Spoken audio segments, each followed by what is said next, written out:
So if you love chocolate mousse, then this video is definitely for you, because by the end of this video you will know every chocolate mousse technique there is to know. You will basically know more than most pastry chefs ever do. I promise you that. Apart from teaching you eight different chocolate mousse techniques, you will learn about the different textures, what makes each chocolate mousse so special in their own way. Plus I teach you chocolate mousse history and just about everything else that you need to know in terms of dark chocolate mousse.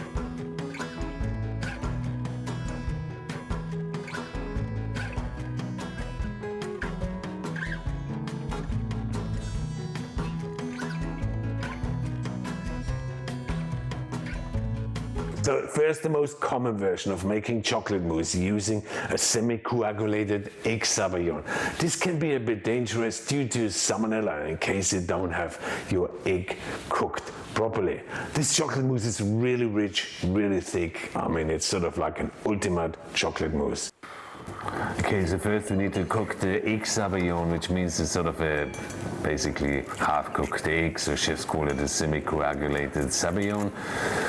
It's basically I put in some eggs. You have the recipes in the link below, so check that out. And then you add some alcohol like Grand Marnier, Cointreau, Frangelico. I mean, what else could you put in there? Whatever you want. Rum, pretty good too. And you can see the water is boiling, so I need to whisk it over boiling hot water. Look at the wires.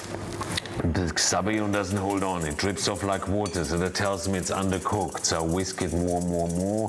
I need to really move that all around, and then you suddenly will see that the egg starts to cook while you whisk it, and that looks exactly like that. Look at that. So it actually holds nicely onto the wires and it forms a really nice ribbon. Check out my video on Hollandaise if you want to learn more about that. So that is cooked now. So that is basically how I know my sabayon is cooked. Then you add the chocolate to it. I turn the water off underneath because I don't need the heat anymore. I just need a gentle heat to melt the chocolate. So stir that together until all the chocolate has melted. So it's pretty easy to melt that too. I can just do that in one bowl. I don't have to get the second bowl out.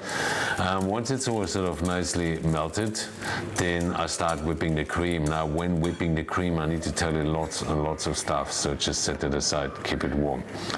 So the cream needs to be super cold, because if the cream is not super cold, you will get a grainy cream, which means the cold fat can entrap the air bubbles so much better, okay? So if your cream would be too warm, it would be grainy, it wouldn't absorb that much air. So that's why it's so important that the cream is super cold, and it's also so important that when you mix it into your chocolate mousse, that it's not over whipped. It needs to be a bit like runny. It should have just where the surface forms on waves. When you mix it in, the chocolate mousse needs to be actually at a quite warm, almost like body temperature. So looking at 35-40 degrees. So the underwhipped cream will actually help me a lot with combining that, because the underwhipped cream is easier to mix in than fully whipped cream. If that would be fully whipped cream and you stir it a little bit more, basically what you will have, it would break and then you get butter lumps, okay? So I can work the cream in here so much better too. I can see as I work it, it actually firms up really nicely because I still keep whipping the cream as it is. So here's my chocolate mousse, super creamy, not grainy. So for all the other chocolate mousses as well, I'm only gonna show that once. Put it in a container, put it in a fridge, wait until it's cold. You can, every single chocolate mousse I showed today, you can freeze them down as well, and they last easily for a week in the fridge. And here we go, that's our first chocolate mousse. It's really creamy, thick, absolutely amazing. So the second version is the egg-free version. It's pretty close to the version before. It's much simpler. It's really quick and it's really easy, just the way I like it. And off we go. So for that, you just can use some milk, some coconut milk, or any sort of other liquid you want, even custard. And then just basically put in some vanilla essence or a dash of alcohol you want. Heat the milk, okay? Add the chocolate. So basically making a really, really thick chocolate sauce. In the beginning, you will see when the temperature is low, it doesn't, those two things don't combine, okay? Which means the chocolate mousse or the chocolate sauce is really, really runny. Can you see that here? You heat it up a bit further, it becomes like that. It becomes like a really thick sort of ganache-like sauce. So next, you whip the cream. Same thing again. Make sure that your chocolate mousse is fairly warm and your cream is fairly cold, because when you mix them together, they should combine well, okay? At the same time, you should should not be too hot, because if it's too hot, it will lose all the air from your chocolate mousse. Stir it together, container, freeze it down, the simplest version, okay? And look at that, it's pretty dense, and you need for that, like for the first one, a 60% chocolate. Okay, so now it's getting a bit more technical again. Aluminum chocolate mousse, before we move on to the real gold of today, so stay tuned. Aluminum chocolate mousse, that's stuff that's done by lots of 3 Michelin star chefs, like there's a recipe about the root brothers, they have one. Heinz Winkler has one, you know, Rochon, Michel Tramer. Loads of 3 Michelin star chefs use that method because they simply make it the last minute and serve it straight away while it's at its peak and super, super creamy, okay? But you can, of course, chill it, you can freeze it, it will stay really creamy too, and it's probably the closest to the original chocolate mousse when it was invented. So if you do need a last minute chocolate mousse, you know, which you just want to whip out quickly, then that's your to-go-to. So who actually invented chocolate mousse? Well, apparently it was Henri de Toulouse-Lautrec, which was a famous impressionist artist. He was best known for his work on painting the Parisian social life in the century, you know, cabarets, dance hall, brothels, and all sorts of other colorful places. And apparently he created chocolate mousse in the late 18th century, and first it was basically an aluminum chocolate mousse, and it was called chocolate mayonnaise, believe me that or not. I mean, it sounds crazy. Chocolate mayonnaise or chocolate mousse was probably a more accessible dish that was invented by Toulouse-Lautrec, because he was a real passionate cook, and some of his other creations were grilled grasshoppers, purpose fillets, squirrels, herons, stewed marron, stewed marmots, and so on. And it sounds a bit like he was a few years ahead of his time, because all that stuff seems to become fashionable now. Not that I would eat it, but anyway. Okay, so first let's start melting some chocolate, and you need to check the recipes in the link below. Also check out my online courses, you can learn loads and loads of stuff there too. So melt the chocolate. This chocolate mousse is really totally depending on temperature, okay? So chocolate needs to be fairly warm. As I said, you know, chefs like doing them, and they would literally make the chocolate mousse and more or less serve it straight away. So your cream fully whipped, still a bit runny, which is great. Next you're gonna whip the egg white. Now when you whip egg white, you're gonna have to make sure your bowl is clean, there's no fat, there's no egg yolk in it, because the fat of the egg yolk will basically rub against the air bubbles and make the air bubbles burst all the time. So that's why if you have some fat in there, you will find that your meringue just does not become as stiff and not as light. Okay, and then when it's fully whipped, you add some sugar to it. Okay, and now the chocolate is actually really, really warm, and you will see that at the end of this session. Okay, not at the end of this part. So first in goes the egg white. The egg white should be quite warm too. Okay, so make sure the egg white is room temperature, not fridge temperature, because when you mix it together, it's a real temperature issue here. And you just stir that together as fast as you can, and here we go. Look at that chocolate mousse. So actually my bowl is still pretty warm, as you will see in a second. So I need to transfer that chocolate mousse into a cold bowl to immediately set it, and can you see how sort of creamy and how warm my bowl is? And that's how you need to keep it for this chocolate mousse, otherwise it will be grainy and you will fail. Look how light it is. Now, version 4, that's a classic, as French as it gets. If you don't want to make a crème anglaise, just get some really, really good custard. But for this, please check out my other video on a 3-colored chocolate mousse to learn every detail about this chocolate mousse. It's creamy, I mean, it's rich, I really love it. I always say it's eggnog with chocolate flavor, you know. Off we go. So, as I said, you know, it could turn out in classic French cooking, you make milk chocolate mousse, white chocolate mousse, always the same method, okay, but slightly different recipes. So for that, first we need to make a crème anglaise or sauce anglaise, which is basically just, yeah, a custard, you know, that is made without flour. I'm also gonna put some vanilla flavor in there, and when you do vanilla, you always need to basically open it up. You need to scrape the seeds out. The seeds are not there's not that much flavor in the seeds compared to the shell, but you need to open the shell and you need to put the shell in there too. Most of the flavor is in the shell. Cream, milk, bring that to the boil, okay, and then infuse the vanilla into it, which means I'm gonna let that sort of simmer, hover around at quite a low temperature for a few minutes before I then bring it to the boil. But what I do in between, I take those egg yolks, I put them in a bowl and I start beating them up. So for my dark chocolate mousse, I will also add some sugar to those egg yolks. And you can see how nice and thick, creamy they become. Okay, so let's look at the egg milk. So I infused that flavor for quite a while. Now I bring it to the boil, so I know where I'm with my temperature. And then I pour that all in to the egg mixture. Okay, and that's how basically make a classic anglaise, which is used for ice cream, chocolate mousse, and many other things. And then you pour it back into a pot, and then on a really low heat, you need to get a spatula, you need to stir it constantly on the bottom. It needs to be a flat spatula like you see here, and you can see it's still dripping off. And then when it cooks, you can see how thick it gets. It really covers my spoon. I need to take it off. I need to take it out of the pot so I don't get scrambled eggs. So pour it out, and if it's still very hot, you can put your chocolate in there, and it just can dissolve the chocolate in there. If your custard is cold, you just can basically melt the chocolate in a bowl and then just put a cold custard on it and just mix it all together like you see me doing here. You know, if the stuff doesn't dissolve, just put it over hot water baths, but just make sure you stir it all the time so you don't end up with cooked eggs. In between, you whip your cream.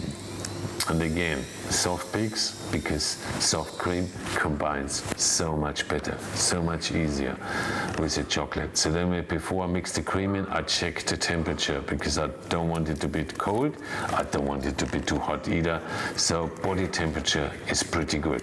And then just stir that together and look at that. I mean, it's a pretty rich chocolate mousse. I love it. Look at that. Oh, so dense. Great. Oh, dude, I love this one. I mean, it's light, it's sticky, it's chewy, it's gooey. It's so like, you know, the perfection. For me, it's perfect. It's Italian. I mean, I think it's Italian. It's like sort of an Italian style chocolate mousse. That's why I learned it. And it's chocolate and coffee. All you would need is a bit of grappa, amaretto, or frangelico. Oh, I love it. You will see. Yeah, I learned that many years in Italy, and all the guys showed me was espresso. So loads of espresso to that. You can add amaretto and stuff like that, and add my chocolate. I need to work over water baths because I need to combine that well, you know. Meaning I sort of almost need to again create a really thick chocolate sauce and just keep stirring that. I'm actually need to work on that chocolate mousse quite hot. Okay, so the one thing with the egg white, now again the next ones contain a lot of egg white, yeah. So when you use egg white for chocolate mousse or even a chocolate souffle, the egg white needs to be quite warm for one reason only. I mean, warm egg white with cold chocolate or cold egg white with cold chocolate is going to make your chocolate grainy, yeah? So if your egg white is warm, it will mix much easier with the chocolate, if that makes sense. I see that so many times, people making chocolate souffles and then they put the cold egg white in it and suddenly the whole thing has chocolate bits in it, which is kind of unpleasant. So make sure your egg white is fairly warm, whip it to a meringue, add the sugar to it, and you can see that's now nice and thick and creamy. I still have my coffee chocolate mixture over the water bath that I have turned off now, and it's fairly hot. It's pretty sort of on the warmer side, and then I just mix that in while it's quite hot. So it doesn't really matter in that case because I do have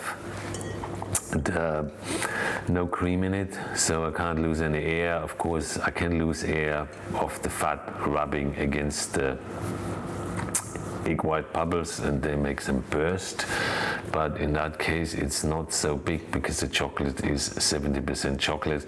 And then I generally always take that mousse and put it straight into the freezer, leave it there for a few hours before I take it out, and look how light that is. It's so creamy. It's just really nice. Next one. This is my wife's favorite, and I'll tell you more about that later on. It's similar, almost identical to the one before, but because you add the egg yolks and less liquid, it's just so much more creamy and so much more better in texture. It's just like chocolate mousse heaven altogether. I mean, there's no cream in it, but lots of eggs, lots of egg yolks, you know, it's naughty. I mean, it is very, very naughty. But the mouthfeel is incredible. But the one that I can think that can really challenge that, I will show in the next version. Okay, so melted chocolate, it is really nice. If I would, any of these chocolate mousses, I mean, it lasted that long, I can tell you the truth.